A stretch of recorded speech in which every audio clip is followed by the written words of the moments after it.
All right, welcome to the first episode of School Hacks or College Hacks.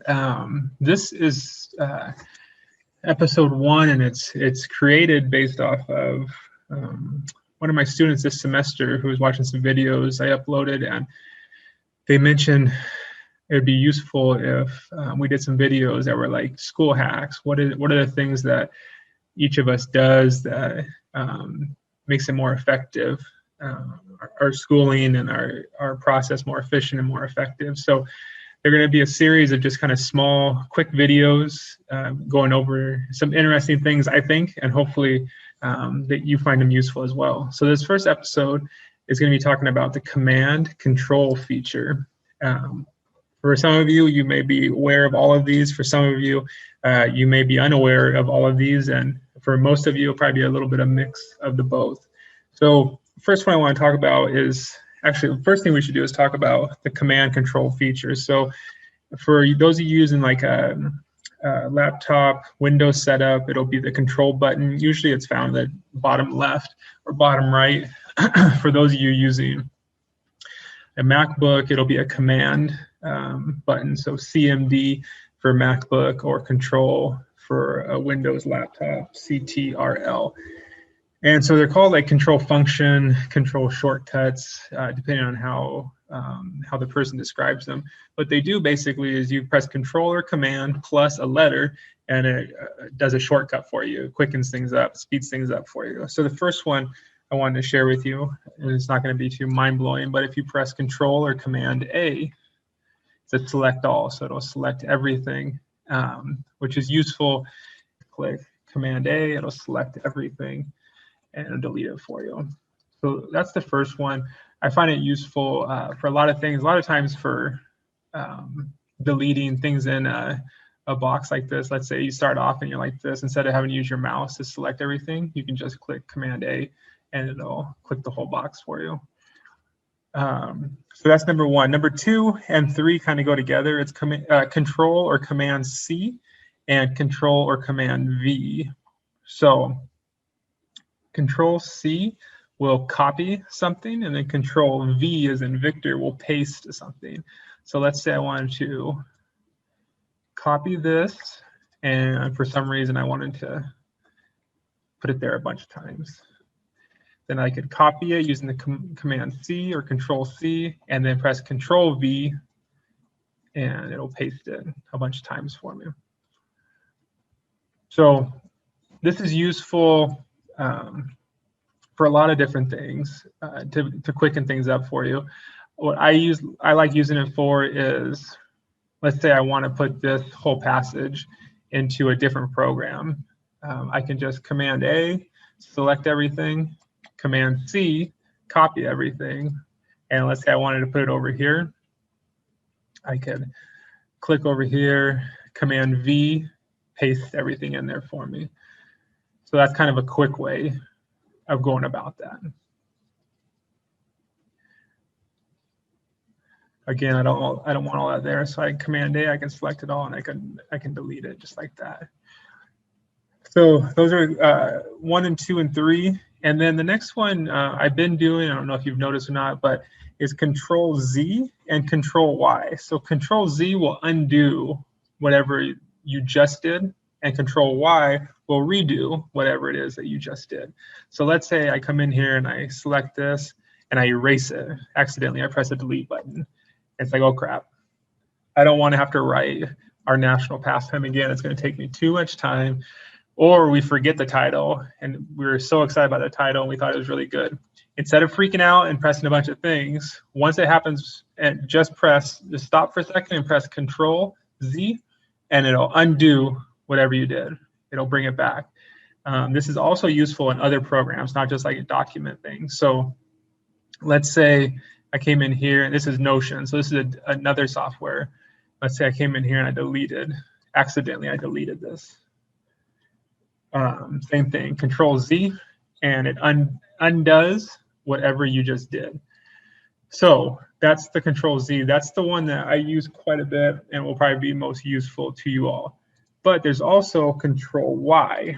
What control Y does is it redoes it's a redo. So it'll keep doing, if you keep clicking it, it'll keep doing what you did. So let's say I wrote baseball. If I wanted to continue doing that, all I had to do is click baseball. I can Control C to copy it, Control V to paste it, and I just paste it. So now it knows if I press Control Y again to just keep doing the same thing I just did over and over and over. So I can also Control Z and undo those things. Again, I don't think I've come across any program that doesn't utilize this. So I know we're looking at it right now in like a Word document or a Google document, a writing platform, but almost everything that I've used, if I screw something up and I'm like, oh crap, I shouldn't have done that, I can just press Control Z or Command Z, and a lot of times it takes care of that.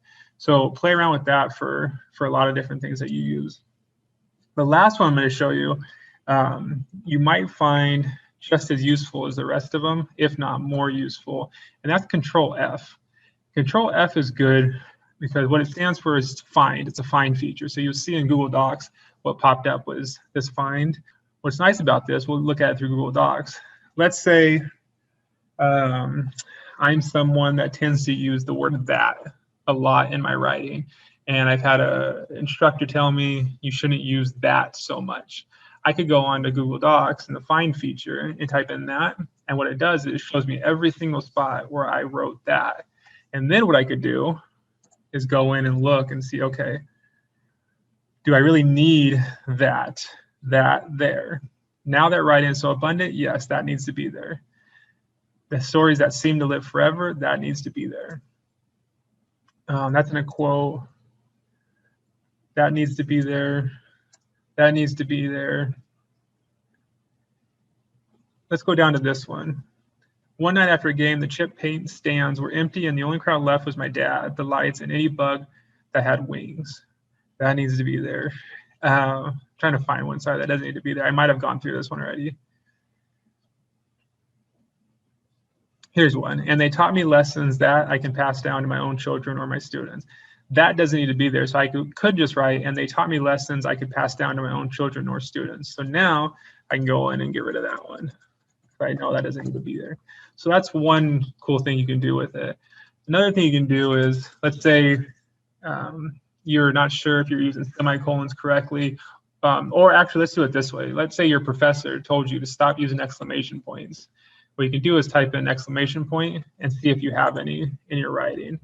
I don't have any, but let's put this here just so we can have one. So now we go over here and search, shows me there's one right there. So that's a good way of doing that as well. Another good thing about Find It is for Google Docs specifically, you could do a find and replace. So let's say I wanted to find every time I used a period and I want to replace it with a semicolon. I don't know why I'd want to do that, but let's just do it for the sake of doing this. What it'll do is it shows me there's 15 or 32 times I've done that. I use a period. And if you click replace, it'll do it one by one. You can see it down here, it replaced it. And if you look here, I'll click it again, it replaced it again. If you want to do it one by one, you can do it that way. Or if you just want to replace all periods with semicolons, you can click replace all, and it'll take care of all that for you. So that's one way of going about doing that. I don't want to leave that like that. So I'm going to go in and click semicolons and replace with periods. So now that's back to normal. The last way I'll show you that I think is beneficial is on like websites. So let me see if there's a good one I could choose. Okay, so here's a website. Say these are all transition words and phrases, and I'm trying to figure out what would be a good, instead of looking through all of this and trying to read through all these different things, I'm trying to figure out a good way to illustrate in my transition. I could type in illustrate and just start typing it. You see how it's already showing words in there? And so I could do like that, and it shows 4 different spots, and now I can find it, all those spots right there that provides that. So I'm using it here for transitional words and phrases, but if you think about that for all of your websites, if you're reading like an article and there, you remember there's a quote that had to do with baseball. Instead of reading, you know, a 20-page article again, you can just type in baseball in the Command F feature in the find, and it'll show you all the spots that it says baseball. So that's a good way to save some time as well. That's going to do it for the control features. Thank you.